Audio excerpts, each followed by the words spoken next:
I love to sing about a sky of blue or a T42, anything with a swing or two. And I love you. I love it too. I love it too. Now that we got our racism out. Cheers. Okay. Cheers. To another episode of The Banquet Boys.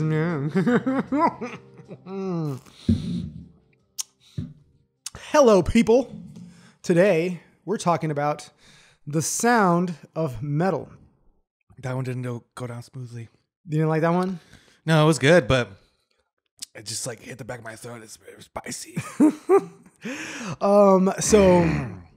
If you don't know, well, you probably do know, Sound of Metal came out and it was nominated for a few Oscars. It's about a metalhead, essentially, who begins to lose his hearing, or actually loses his hearing, and he has to like find a way to deal with it. Terrified. Half my shit is broken now. Basically. Well, he loses his hearing, and then basically the rest of the movie is him trying to remember where he left it. So he does like the Find My Phone. Where he left it. Anyway, so the whole film starts off. He's playing at a live show, you know, and they're a metal band. Like our good friend Joe here, he's in a metal band. What? First of all, we're not friends. Oh, okay. Sorry. My piece of shit. Also, I'm not good. my co-hetero life mate, my hetero life mate Joe here, partner. He's into metal. And the only way I can relate to this is that like I used to work at a venue bar for a while, and it's always loud as shit in there, and I never wore ear protection and everything. But it starts off. He's playing at a live show with his girlfriend Lou, and you know, and it basically is trying to give you like a good like what? I'm giving you background, like, so you could imagine the live show. Well, it's trying to give you like a good, like an insight of what these people are like, you know, because he's healthy. You know, Ruben is healthy. Like he's working out and shit, and he's like making smoothies, and he's trying to like, because I think what the movie later on like alludes to is that they were both fucked up. You know what I'm saying? Like they both came from like fucked up backgrounds.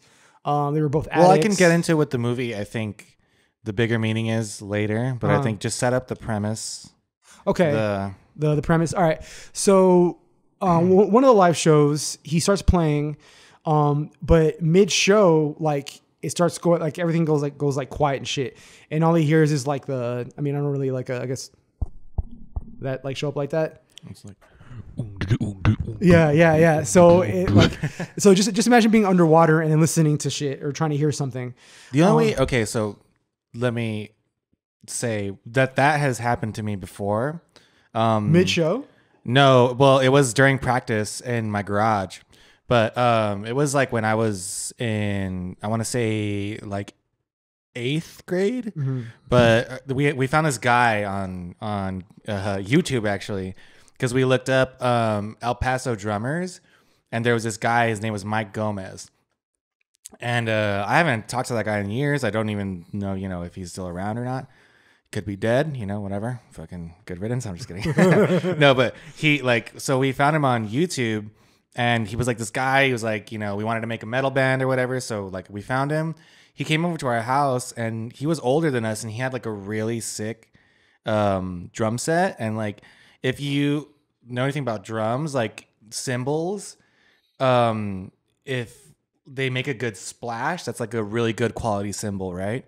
So this guy had really good cymbals, and we were playing in the garage, and he was like hitting the shit out of them, and I was like jamming, like playing my guitar, and it got to the point where like I was playing, and I don't know if you've ever been, well, I'm sure you have, like where you're like at like a rave or something, mm-hmm. and then like a bunch of girls scream.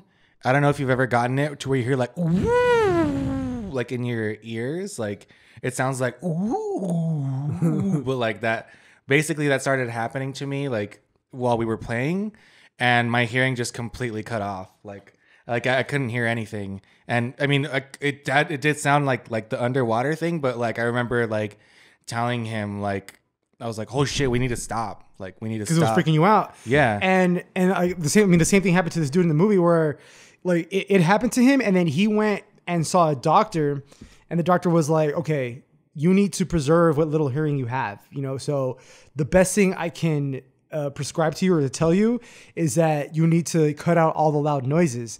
So what does he do? He like the next day he's like, boom, he's at a show and they're jamming out and they're going hard again. And I did read that you like normally you don't lose your hearing overnight like that, or like it progressive like that fast over like a 4 days because of loud noises. However, if the noise is if you already have shitty hearing and you're having problems and the noise is loud enough, then that could cause it to like fuck your shit up. And like they're playing in like little venues with like really bad acoustics, and Just just I'm like saying, like same thing with my garage. Like that's how it was. Like we had the garage door closed because it was like winter, so all the sound was like just coming right back at you. And so like it was just so when he did it, he walked out mid show because he didn't know what the fuck was going on. He's like, or he knew what was going on, but he was fucking pissed, and his girlfriend runs out to go like, what the fuck, what's wrong, dude? You just walked out mid show, what the fuck? And he's like, dude, like I'm fucking deaf, I can't hear anything. And to him, and I guess to her too, like music is essentially their whole life. Like drumming is his whole life. And, he's like slowly realizing or quickly realizing that if I can't fucking hear, like, like I'm fucked, and he thinks that like the doctor told him, oh, you can get some implants, it's fine, whatever. And he tells Lou, he's like, oh, it's fine. I can get some implants. It'll be fixed. It'll be good. Like, cause he's like, he's still in denial about like, no, dude, your shit is fucked. And you need to start taking care of yourself, and you're probably not going to be able to like, like play music again or like shit like that. So, I mean, well, you can still play music, but it's not going to sound the same anymore. And that's the thing too. Like, can you, I don't know, I didn't look it up, but if are any like deaf drummers, yeah, like can they play like off of vibration or no? Yeah. Okay, well, shit. I mean, he could do that. People are like, well, there you go, fucking Ruben. Why are you so fucking pissed off? Why are you making a movie about this shit? No, but like, dude, like the thing about it is like, the sad part is like, it's like, okay, so you being an artist, right? Like losing your vision. Yes, that's what I'm saying. Is like, it's like, like you can wear glasses and shit like that, but. And you could still make art, like, even after, like, you start losing your sight more. But it's just, like, there's something really sad about being born, like, being able to hear everything clearly. And losing it. And, like, it's, like, it's just gone now. And the way you used to create music is probably, like, the way I create music is I play everything by ear, literally. Like, I don't know how to, like, read notes on a guitar. I play guitar by ear. So like if I lose my hearing, like I lose like my ability to play guitar. Like I would literally have like I could still play guitar. Like I still have like the dexterity to do it, but I would have to teach myself like music and sheet notes and all that to like be able to try to figure it out. Yeah. And it's a thing too, like I guess like, I mean, losing your vision or losing your hearing too. Cause like the way a lot of artists and musicians get better is that they listen to what other artists and musicians are like, they watch what other artists are doing, or musicians listen to what other musicians are doing.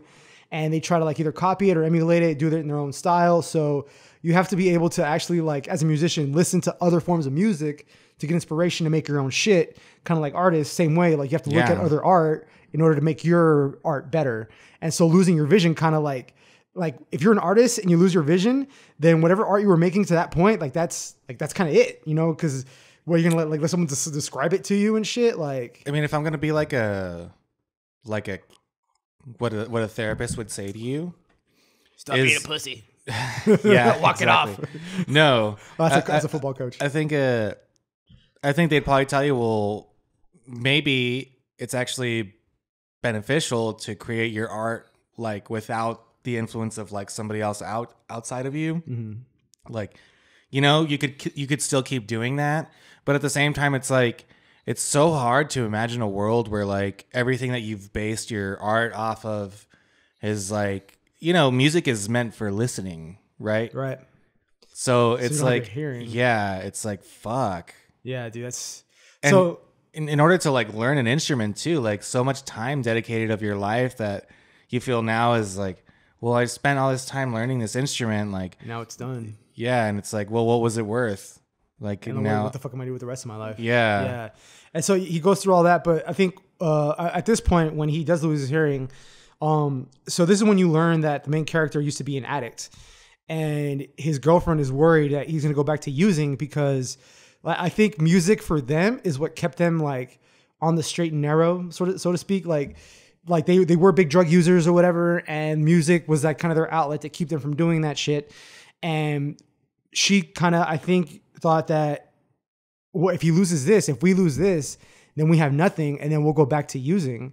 And so, like, you know, she calls a sponsor. His sponsor finds like this little co-op for them to go to for like, you know, so people who just became like the newly deaf can learn how to cope and deal with like being deaf and thrive while being deaf. Like, it's not the end of the world. You know what I'm saying? Like, you still have so much shit going on.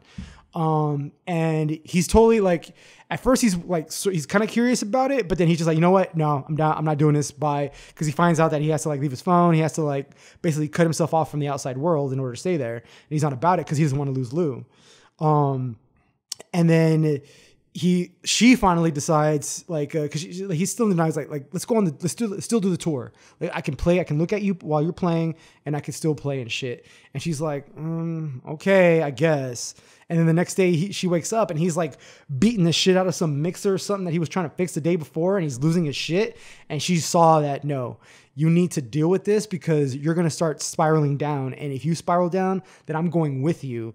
And like, I will hurt myself. Cause she's like, she was a scratcher or cutter or something like that. Yeah. And scratcher. so she forced him like, well, I don't know what it like, there's a lot of shit going on here. Yeah, I know. It's just funny. Yeah. But you know, like she knew that it's like, if we lose this shit, like you don't handle this shit, like you're going to be fucked. Like you're going to go back to using. And she didn't want that for herself. And I think that, I mean, that goes to like what you were saying is like people who dedicate their lives to a thing and they lose that ability to do that thing. Like you kind of either hit the bottle or, you know, do drugs or I don't know, man. Like you got to find it somewhere else. Yeah. Like you have to find some other like hobby or something or. Well, yeah, I mean, you could, you know, if you're like a mentally stable, healthy person, but if you already have like addictive issues, right. You're an addict. And you found music and like, you know, music is like kind of the thing that you became addicted to, especially being a drummer. Like seriously, I've thought about, cause I'm getting kind of pudgy because of, you know, quarantine weight and stuff like that. Yeah.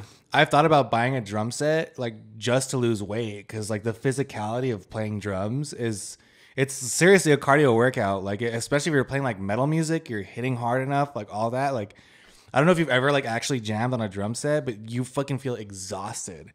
Well, I used to practice with Joe Poe every now and then, like, cause when he used to live down below me, and I'd be like, and I'm a big ass dude, so me moving anywhere is gonna take a lot of calories and like whatever. So after playing for like an hour, I'm just kind of like, man, I'm done. Like, you know, cause it's a fucking workout. So like, imagine like you're having your music as like your creative outlet. And then you're also like a drummer, so that's like his physicality. Because if you look at him, he's like fucking ripped. Like yeah, but he works out though. You know what I'm saying? Like yeah. But like, you know, he kind of got his shit together a little bit, right? I don't know. Lars from Metallica is kind of a pudgy dude. Kind of looks like a troll.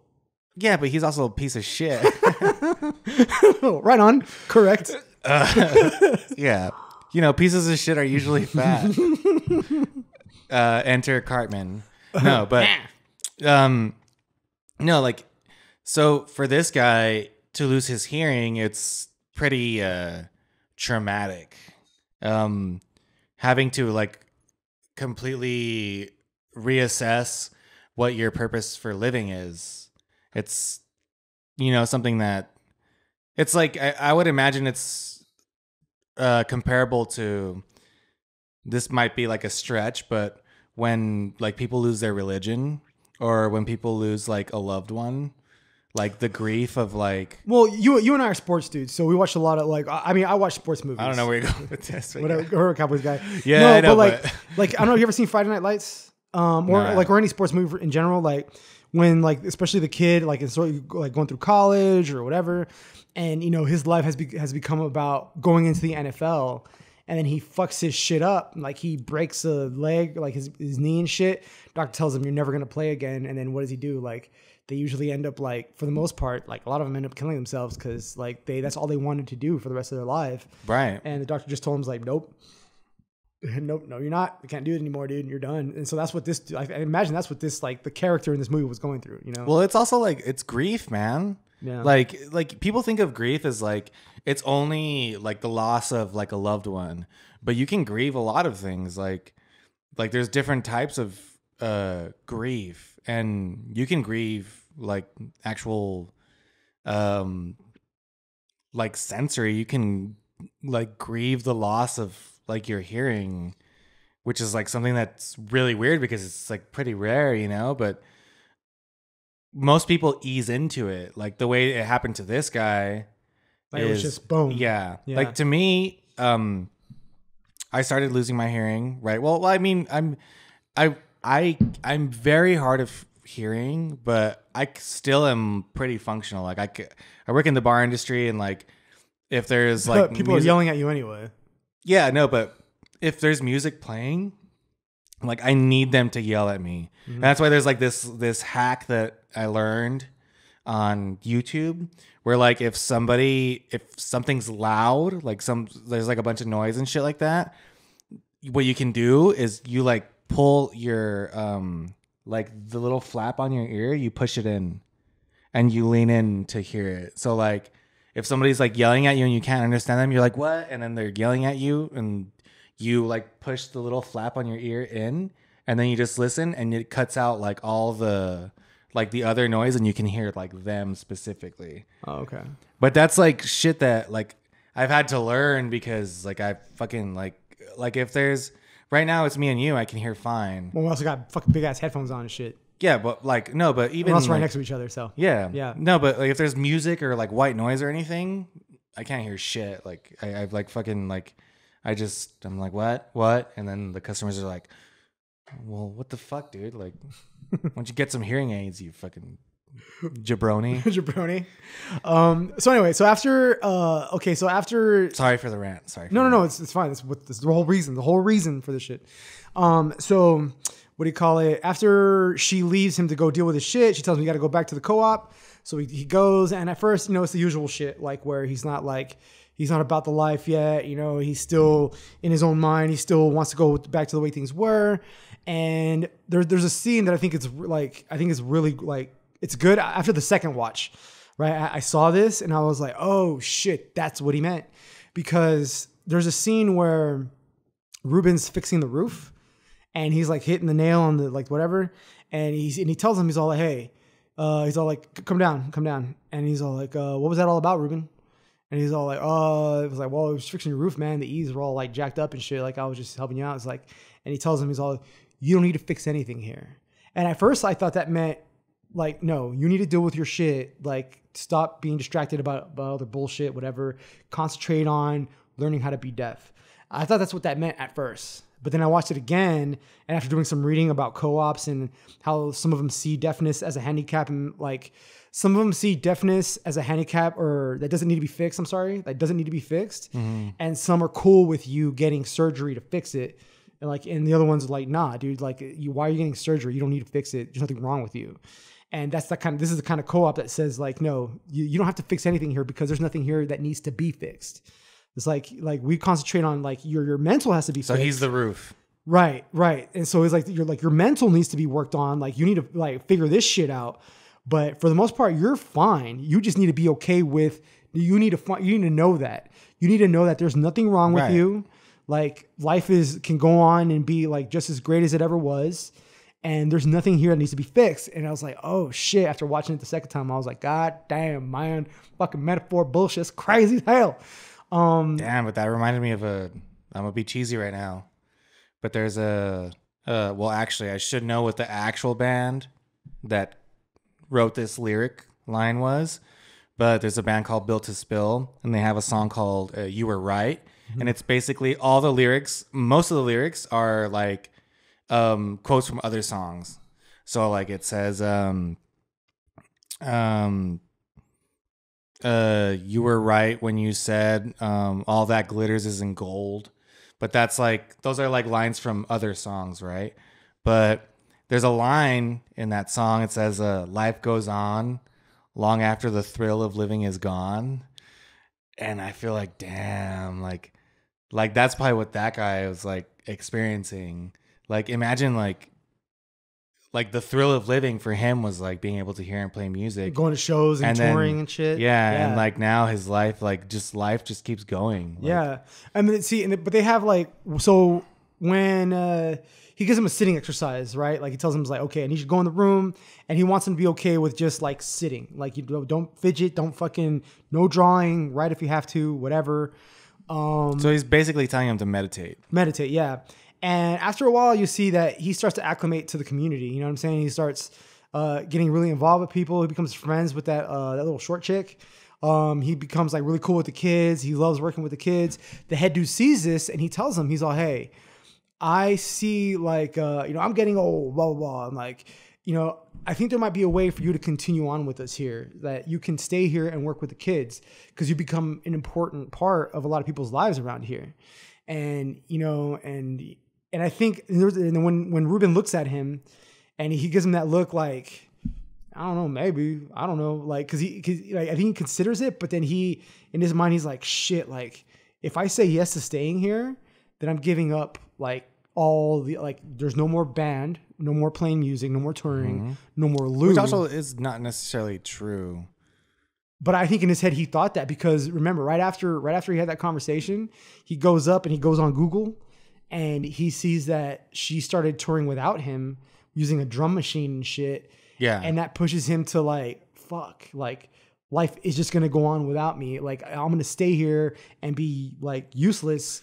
So do you think that he was more upset about her like losing her, or do you think, I mean, not her losing her, I think, okay, so I should say that again. Do you think he was more upset about losing her, or do you think that he was upset that he lost like his music? Because it's like, imagine like being a drummer, being able to like play live, right? And then you go, it's like even, okay, so Dave Mustaine from Metallica, like, is a total douchebag. He was one of like the original members of Metallica. And he Megadeth. like, no, Metallica. Right. But then he went and did. Yeah, he did Megadeth. Yeah. And that's how he is. Like he's like still salty about like the fact that like Metallica went on beyond him and like they replaced him with another guitarist and they're still playing songs that he helped write and stuff like that. So it's like, imagine you're a drummer and you're a drummer and your band goes on without you, but it's just this girl by herself and you're replaced by like an electronic thing. It's like it sounds crazy, but it's like, it's kind of true. Like this girl is like, maybe that speaks more to their relationship because it's like this girl is now on her own without him. Like she doesn't need him. She doesn't even need him to play drums or to be creative. Well, see, that's a great thing about this movie is that like, so if you remember when they both go meet him at when they both go meet the fucking head of the co-op, he asks him, so, hey, how long have you been clean? And he goes, 4 years. How long have you and Lou been together? 4 years. So I think his relationship with Lou represented like such a good change in his life because before he was probably, like I said, he was a heroin addict.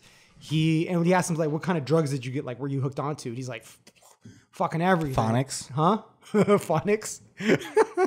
God damn it. Phonics. Hooked on phonics, dude. Hooked on monkey phonics. Dang, is that that's a throwback joke, huh? That's like a really niche. Like, yeah, dude. Yeah. But so he asked like, how long have you been together? 4 years. How long have you been clean? 4 years. So the time that his life changed for the better, not only like when he got clean and he started playing more and everything and his life became way better, like ties into her as well, because as we learn later on with her is that like her mom killed herself and she left her dad and started like she was like lost. You know what I'm saying? Like she was doing drugs, going crazy, blah blah blah. And then my thinking is that her and Ruben both met at either like it has to be in Narcotics Anonymous.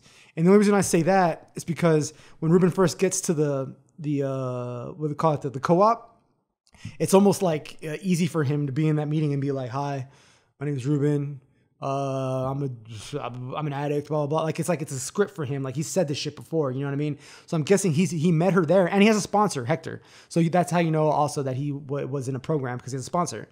And so he must have met her there, and they got clean together. And so their lives changed, like, at the same time they both met each other. So they attribute their life getting better to one another. You know what I mean? Like, yeah, like towards the end, that's when they talked to each other. They said, "You know what?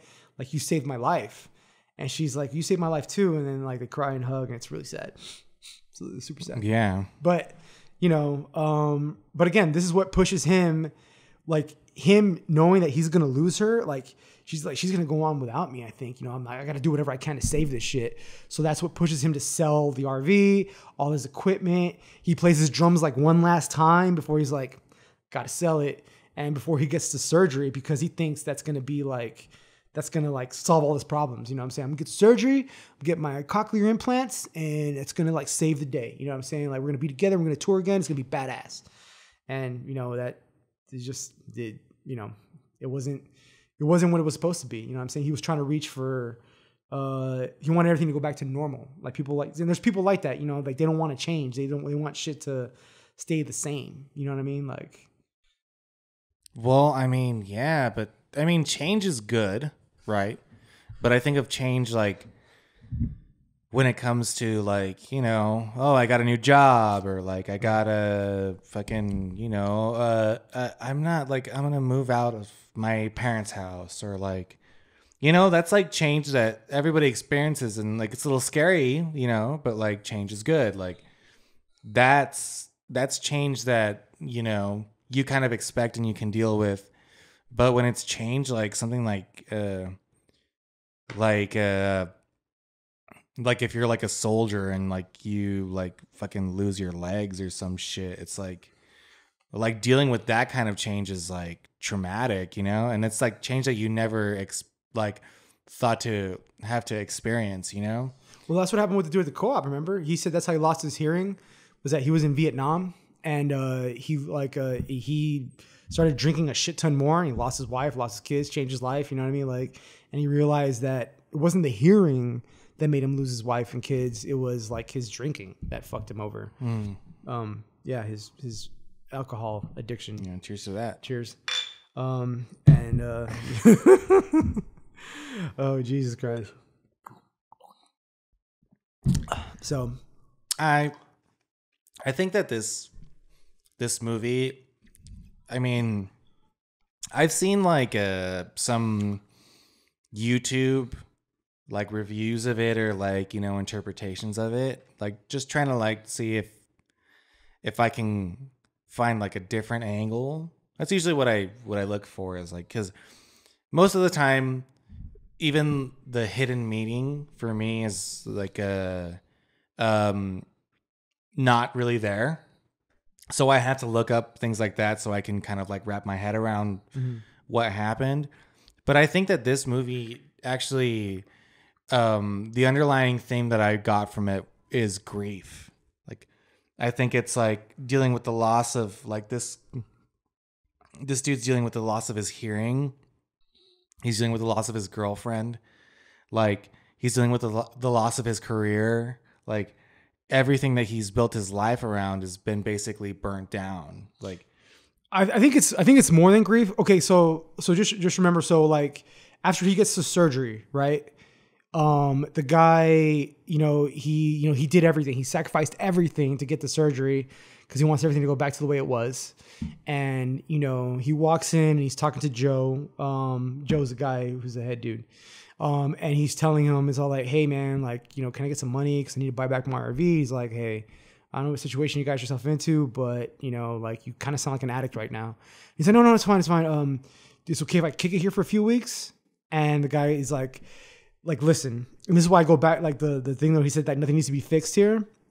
He's like, people, like the kids here, and he's like crying when he says this shit because he does not want to kick him out. Like, it kills him to do it. He's like, people have to be reminded every day that they don't need to be fixed. They're fine the way they are. Like, you know, this isn't a handicap. Like, we can thrive. We can still live normal lives with this. And they need to be reminded that of every day. Like, they see you walking around here with like your fucking bandage and your surgery scar and all that shit. They're going to think that like, shit, there's something wrong with me. I need to fix it. And like, you know what I'm saying? And he doesn't want that mentality, like getting spread around. So he kicks him out. And then, so he kicks him out. He has to stay in the fucking hotel for, you know, what is it, like 4 weeks or something like that. And then they activate his hearing, like the implant. And it sounds like complete shit. Here we go.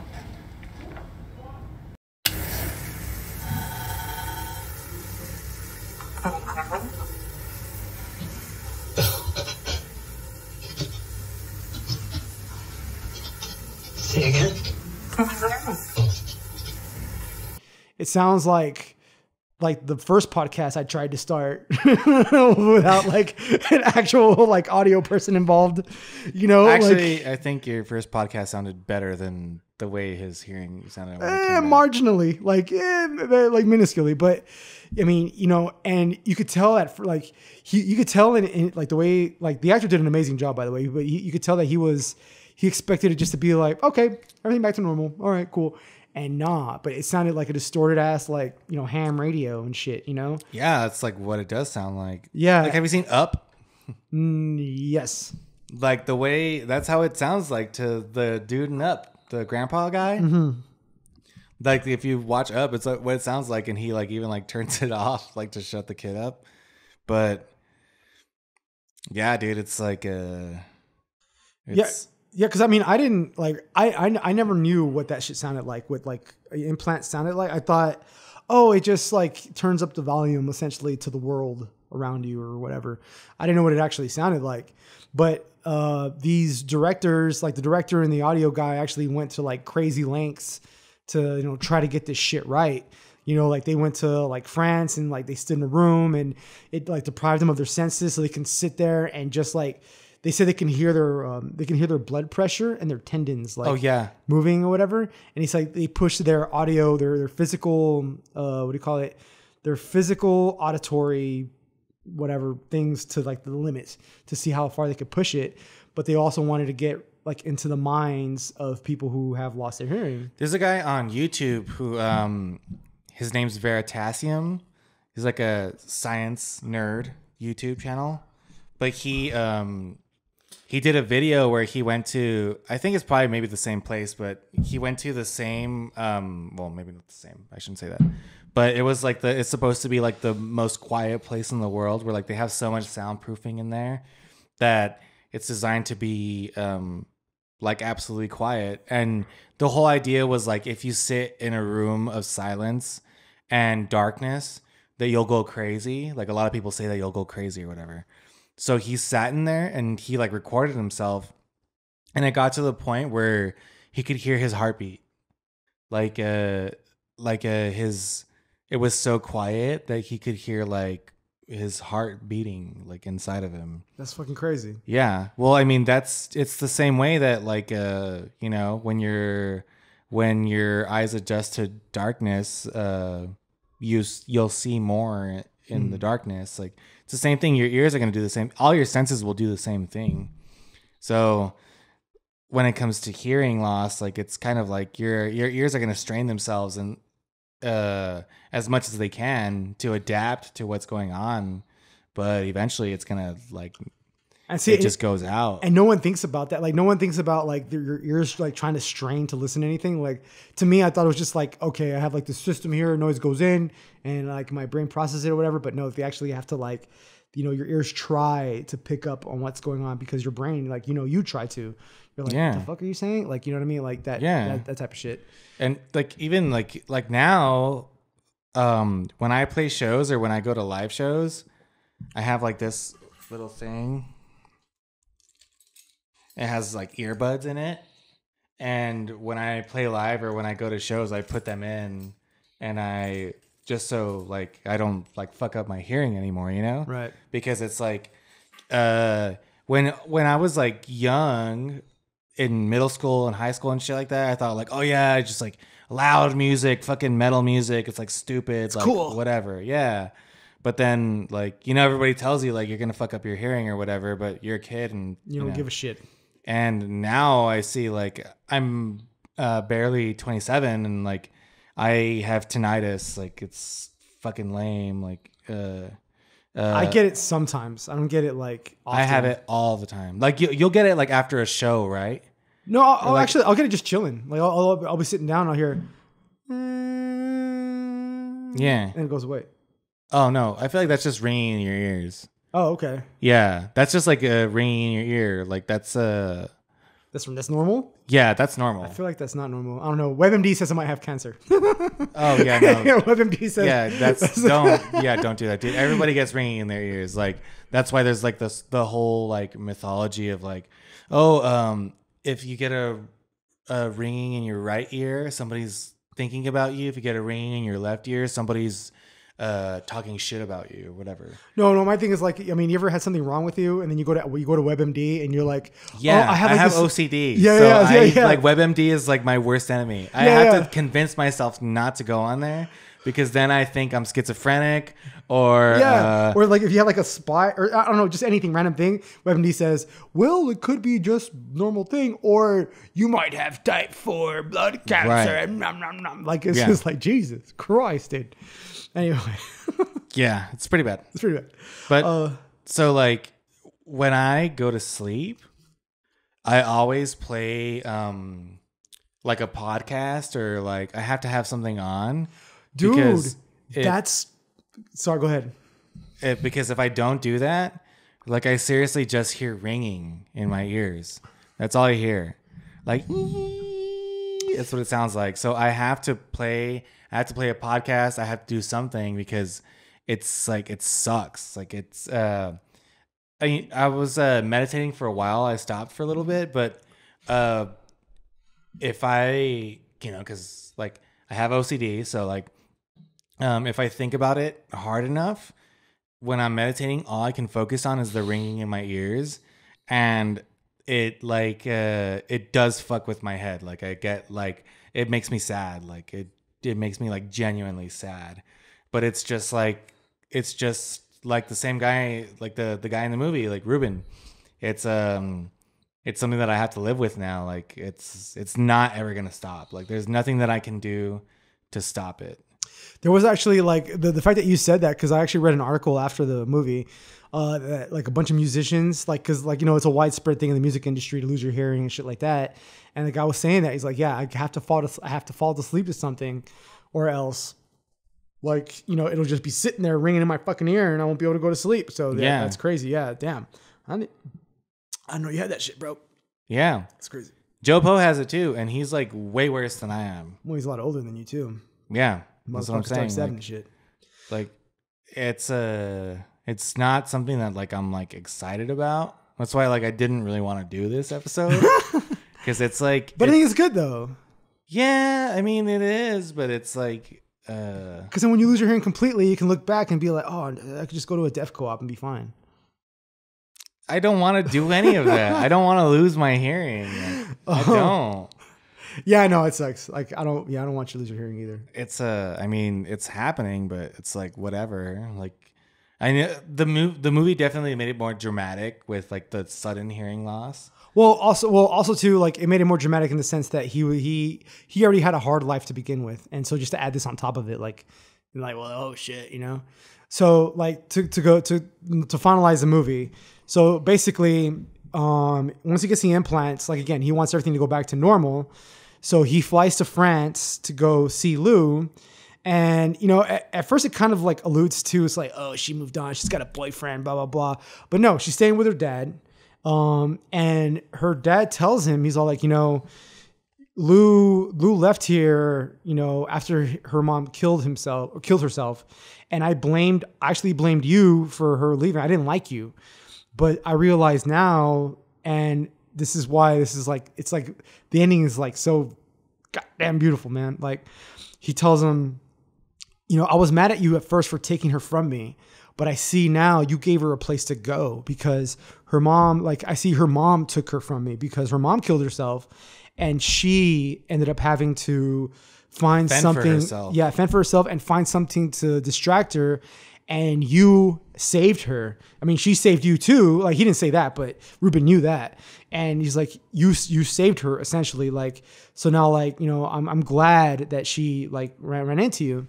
And so they're having a party, whatever. And, Ruben's like trying to do the best he can to kind of like, coalesce and like, go around like, whatever. But it's just not the same. The hearing is just like, it's really bad. It's like very staticky, very scratchy, whatever. And then she sings a song with her father. And, he can like I love what the movie does, like where you can hear it. And then it does this a bunch of times actually, where you hear what's going on and then it like transitions into what Ruben's hearing and it's not the same at all, And so, he's telling her in the bed, because after this we're laying in bed and he's like, oh man, I didn't know you sounded beautiful. It was like, but he didn't really hear her. He just heard like a bunch of static and shit. He was just assuming that like, it's like, oh, you sound really great, blah, blah, blah. Anyway, so while they're in bed, they start making out and he tells her, she's like, oh, or she tells him, I've been telling people about our little gypsy life, like, and I kind of miss it. And then he's like, oh, well, we gotta get it going back. We gotta hit the road. We gotta get shit back and everything. And she's all like, oh, like you have to get the van sorted. And he's like, it's fine, whatever, blah, blah, blah. And then she starts scratching herself and he sees it and he's like, she has a heat rash. Huh? She has a heat rash? No, dude, like she starts doing the shit, her anxiety fucking thing again. Sorry, like it's such a beautiful ending. Like, and he's all, he's like, it's okay, Lou. And then she's like, what do you mean it's okay? And he's basically saying it's okay, but he's saying it's over. Like, it's over. Like, I get it. And, because. It's like, okay, Lord of the Rings. When Frodo tells Sam at the end, like he has to leave, and Sam's like, no, and then like, no, it's not the same at all. Yes, it is. Yes, it is. Not. Because let me finish the fucking ending of this movie. The ending is so good; it's way better than some bullshit ass Lord of the Rings bullshit. So she's scratching herself, and then Ruben sees it, right? And like, remember, they love each other, and she's scratching herself, and she's like, it's okay, it's fine. And she's like, why are you saying that? Why are you saying it's okay? Because she knows that too. She's like, it's okay means it's over. And he's like, you saved me, Lou. And she's like, also I like, saved like you. This like metaphor of like, no, it's not a metaphor. Oh, sorry. Yeah, it's addiction. Yeah. Like it's addiction to the relationship. Right. But it's giving her like, just even talking about going back on tour is like putting like, right. Yeah. And he sees that like, nah, I can't, like, I love her. I can't do that to her. And it's bad for both of us. And she's like, it's fine. Like, you saved me, I saved you. Like, we met at a point in time that we both needed each other, and we needed each other. We helped each other out, and we both came out better for it. But now, like, it's over. And like, I'm okay with it. You're okay with it. Like, it was good for the both of them, but they just got to move on. And he's walking through the city after it. And he's like, he's listening to everything going on around him. And he finally sits down. It sounds like shit. He finally sits down and pulls off the implants. And then he just sits and he just looks. And he finally reaches that moment of stillness that Joe was talking about, where right, it's meditation. Yeah, exactly. But he finally reaches it at the end, where he's kind of like, yeah, like, I don't have my drumming, I don't have Lou anymore. Life does go on, but I'm still here, and there's shit that I can do. And like, it's goddamn, that was a good ending. But it's not like fucking Lord of the Rings, not at all, not at all. Yes, it is. No, not even because a little that's bit. like the same thing that like happens to Sam. Okay, well, I don't want to talk about this. Maybe I shouldn't talk about it, or should. I don't know, because the only logical ending to that movie is I'm not going into that like or anything. But yeah, I mean, so beautiful movie, beautiful ending. Sad story. It was sad, but it was happy. Like, no, it's not happy. If anything, yes, it is happy. This fool's like fucking stuck with nothing now. But he realized, no, that's the whole thing. Oh, he's stuck with peace. Oh, he has peace because he's like just completely alone. His life isn't over. Like, you know what I'm saying? There's shit that he can do. Like his drumming is done. His drumming is done, but there's still shit that he can do, man. Like, just because he lost his hearing doesn't mean his life is over. And, you know, like, he lost Lou, but it wasn't like this thing where she was a bitch about it and just kind of like, oh, you lost your hearing? I'm going to go do other shit. It was like, no, they both recognized that time in their life, it was like a mutually exclusive, like, you know, I love you, you love me, but this is, like, it's done. Like, we can't do this shit to each other anymore. Like, we can't go back to that life. And it's time for us to move on and be better versions of ourselves, dude. It's amazing. It's a great ending. All right. On that note, thank you for listening. Please like and subscribe. I hope you dig that. And we will see you next laters time. on the Menji. I'll work on that.